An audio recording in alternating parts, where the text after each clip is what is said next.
美國喺1945年8月向日本投擲2粒原子彈，實質咁終結咗第二次世界大戰。佢係人類歷史上死傷最慘重嘅戰爭，即使到依家都仲未有準確嘅整體死亡人數。聯合國曾經估計過，大約有4000萬平民同2000萬士兵死亡。呢場戰爭見證咗好多人類從來都未見過嘅暴行同埋侵犯人權嘅行為，係歷史上最黑暗嘅章節。戰爭結束之後，同盟國其中一樣做嘅嘢就係追究責任，因為咁就誕生咗為人熟悉嘅紐倫堡大審訊。但除咗律師同法律學生之外，好少人知道其實香港都有過自己嘅紐倫堡大審訊。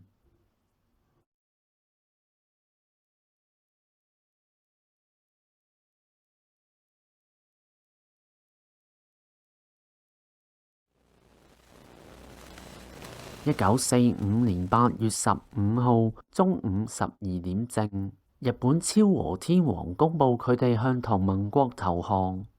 之後8月30號，皇家海軍夏慤少將率領一隊戰艦進入維多利亞港，標誌住香港重光同埋恢復英國管治。2日之後，臨時軍政府成立，而接落嚟嘅1年會有4個軍事法庭喺香港設立，並且喺1946年3月28號聽審第一宗案件。但係英國以及同盟國軍隊並唔係用核彈轟炸完日本之後先諗到要進行呢啲審訊，預備功夫喺戰爭結束之前一早已經進行。1942年10月7號喺上議院嘅一場辯論入面，英國政府透露佢哋打算聯合其他盟友成立一個聯合國委員會，專門負責調查戰爭罪行。美國羅斯福總統喺同一日發布聲明，表達相同立場。聯合國戰爭罪行委員會就係1年之後嘅1943年10月20號喺倫敦誕生。10日之後，英國、美國同蘇聯嘅外長喺莫斯科會面，佢哋發表聯合聲明，保證戰犯係會被審判同懲罰，但承諾要將戰犯繩之於法係一回事，實質去做又係另外一回事。對於同盟國嚟講，如果佢哋自己嘅士兵違反法律，有既定嘅程序同設施去檢控佢哋自己嘅士兵，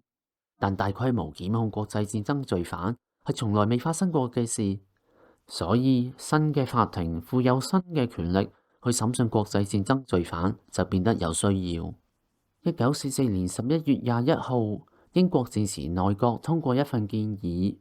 話喺英國子民身上或者英國領土上面作出嘅戰爭罪行，應該由設立喺德國或者喺其他任何合適地點嘅軍事法庭處理。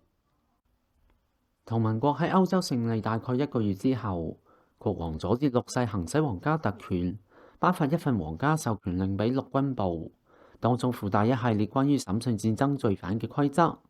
就係呢一份皇家授權令，批准英國政府喺世界各地設立戰地總軍事法庭，包括香港。但喺法官開始審訊之前，一定要有被告，亦即係需要有調查。盟軍東南亞陸軍司令部，佢哋喺新加坡嘅總部就為英國政府負責大部分嘅調查行動，當中有18個調查組，每組大概15人，其中2組指定負責香港案件。成個過程由調查到審訊到判刑，大概係咁嘅。盟軍東南亞陸軍司令部嘅戰爭罪行登記處負責收集戰爭罪行嘅資訊，當中又包括反人類罪行、相關行兇者同嫌疑人，將呢啲資料整錄為初步檔案。呢啲檔案之後會再轉交俾戰爭罪行法律科去評估有冇足夠嘅證據達到表證成立。但係部分嘅敵方人士單單只需要係敵方某個組織嘅成員身份，例如日本控制嘅戰俘營職員，佢哋就會被假設為已經表證成立，需要面臨自動拘捕，直到進一步嘅調查排除在外。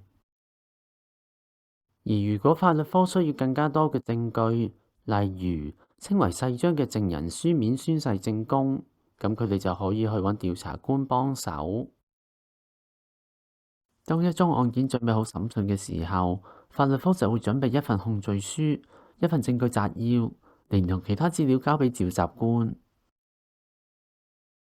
召集官一般都係軍隊入面最起碼有教級嘅軍官，佢哋有呢個稱謂係因為以前冇永久常設嘅軍事法庭，佢哋基本上全部都係臨時審裁處，就需要有人召集開庭，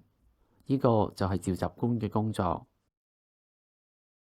當召集官喺法律科攞到啲文件之後，就要影印俾檢控官、被告同埋主席法官，之後審訊就會開始。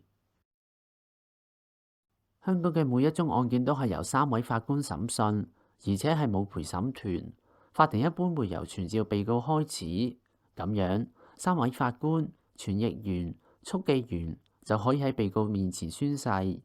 主席法官之後會向被告讀出控罪，同埋問佢哋會唔會想認罪。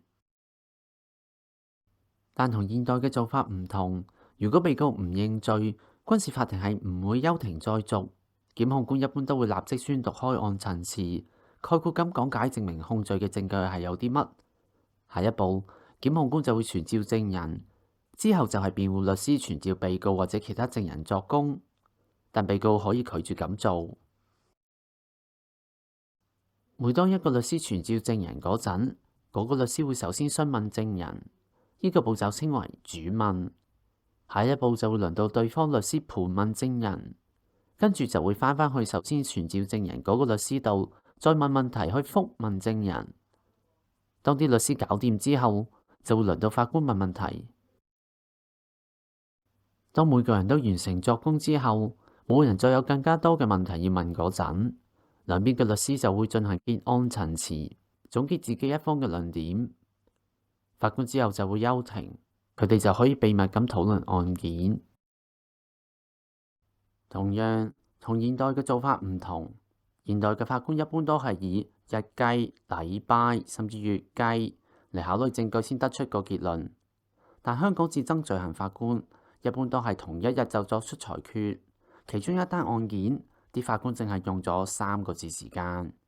佢哋快並唔係因為佢哋係阿伯，部分嘅原因係因為佢哋唔需要解釋佢哋裁決背後嘅理由，佢哋需要做嘅只不過係宣佈到底被告有罪定無罪，同今時今日嘅刑事陪審團差唔多。如果個被告被裁定有罪，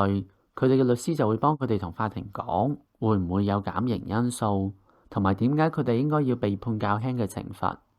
之後，法官喺宣讀判刑之前會再一次休庭，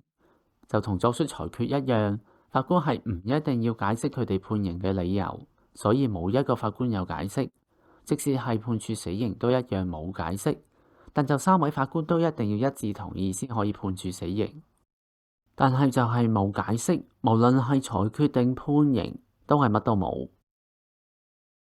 判刑之後，被告有2個禮拜時間提出上訴，但佢哋首先要喺48個鐘頭之內同召集官交代佢哋打算咁做。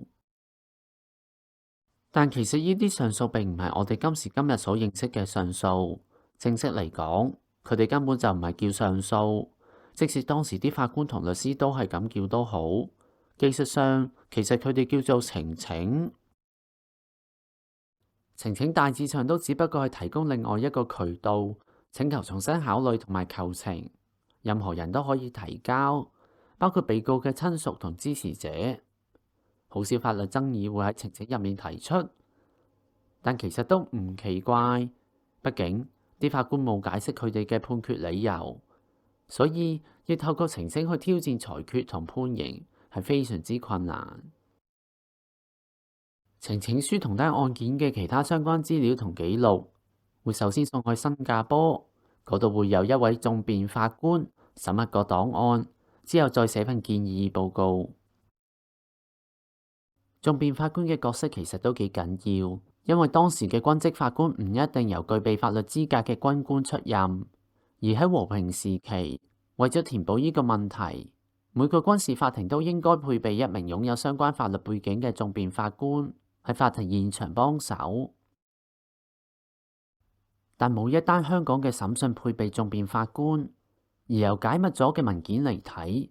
部分嘅香港案件係由3位完全冇法律資格嘅軍職法官審理，仲要冇訟辯法官在場。有部分聲音對呢個政策提出質疑，但有樣嘢唔好忘記，當時係人類史上最血腥嘅戰爭啱啱結束，人手同資源係非常之短缺，所以皇家授權令就將訟辯法官喺法庭現場嘅做法改為唔係硬性規定。點都好，當訟辯法官複核完啲文件同寫完份報告之後，所有嘢都會送返香港俾確認官。佢嘅工作係要決定到底個裁決同判刑要唔要接納，亦即係要唔要確認佢哋。